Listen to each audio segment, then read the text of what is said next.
आज Doubtnut app download करें। Doubtnut पर अपने सभी गणित, रसायन विज्ञान, भौतिक विज्ञान और जीव विज्ञान के डाउट्स का करो सफाया।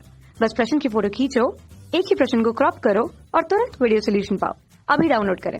हेलो दोस्तों, आपका प्रश्न है, एक जलीय विलयन में यूरिया भार से 5% और ग्लूकोज भार से 10% उपस्थित है। पानी का मोलल अवनमन स्थिरांक हमें दे रखा है 1.86 केल्विन किलोग्राम प्रति मोल है। विलयन का हिमांक ज्ञात कीजिए। तो चलिए इस प्रश्न को हल करते हैं दोस्तों। ठीक है, तो मैं मान लेता हूँ दोस्तों, जो विलयन का हिमांक है इसको हम TF से व्यक्त कर रहे हैं और इसी का ही हमें मान ज्ञात करना है। और यहाँ पे हमें क्या दे रखा है, मोलल अवनमन स्थिरांक दे रखा है। जो विलयन बना है इसका मोलल अवनमन स्थिरांक KF हमें दे रखा है प्रश्न में, और इसका मान है 1.86 केल्विन किलोग्राम प्रति मोल।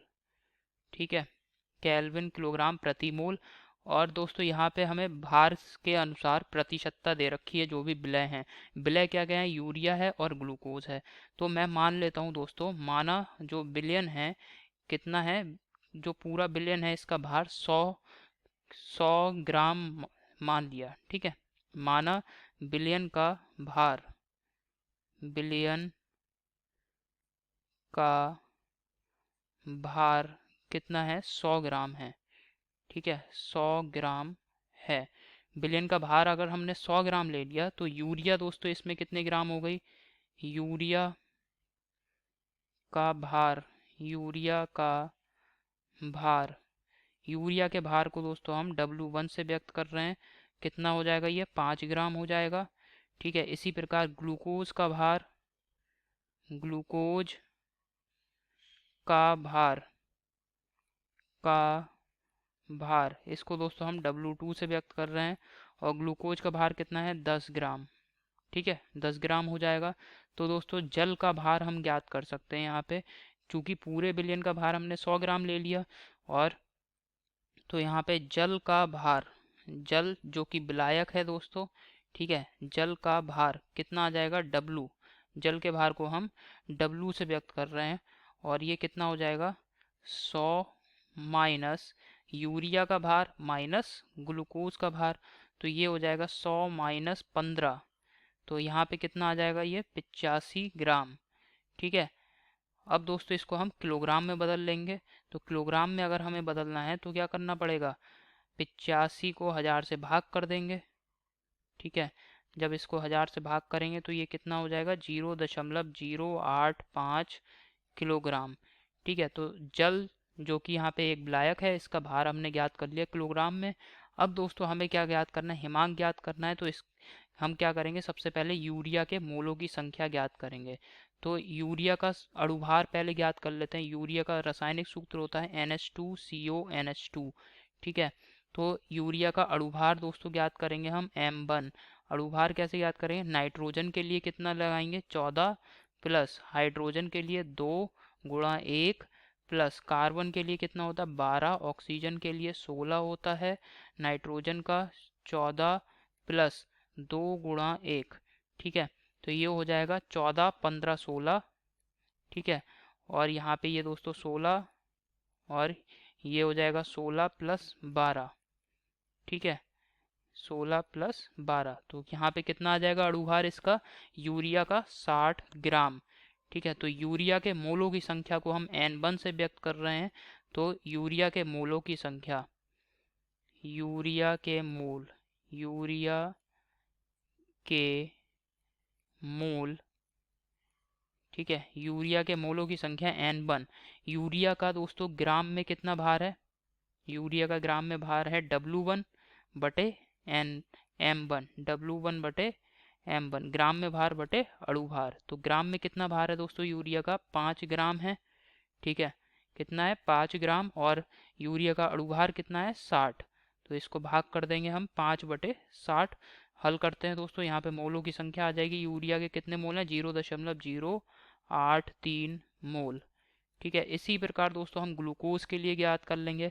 तो ग्लूकोज के का रासायनिक सूत्र होता है C6H12O6, C6H12O6। तो ग्लूकोज का अणुभार ज्ञात कर रहे हैं, अणुभार M2। से व्यक्त कर रहे हैं ग्लूकोज के अणुभार को, तो यहाँ पे 6 कार्बन है और एक कार्बन के लिए 12 होता है इसका, ठीक है। हाइड्रोजन के लिए हाइड्रोजन कितने हैं 12, और हाइड्रोजन का जो परमाणु द्रव्यमान होता है 1 होता है, ठीक है। ऑक्सीजन के लिए 16 होता है, कितने ऑक्सीजन है 6। तो इसको हल कर रहे हैं, 12 छक 72 हो जाएगा दोस्तों ये, ठीक है। और यहाँ पे 12 प्लस 96, तो ये आ जाएगा 180 ग्राम, ठीक है, 180 ग्राम।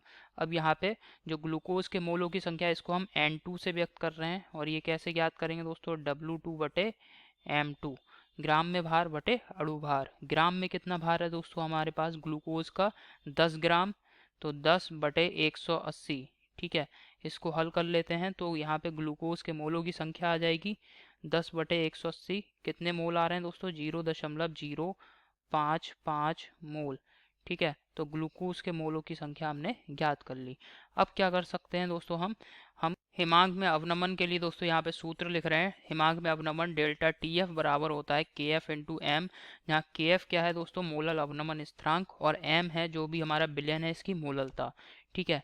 तो यहाँ पे डेल्टा TF बराबर ये हो जाए KF। मोललता कैसे ज्ञात करेंगे, मोललता दोस्तों इसका सूत्र होता है मोललता का विलय के मोलों की संख्या, विलय के मोलों की संख्या, विलय के मोलों की संख्या, विलय के मोलों की संख्या, इसको भाग कर देंगे विलायक का द्रव्यमान किलोग्राम में, ठीक है, बटे विलायक का भार किलोग्राम में। विलायक का भार किस में लगाएंगे हम, किलोग्राम में।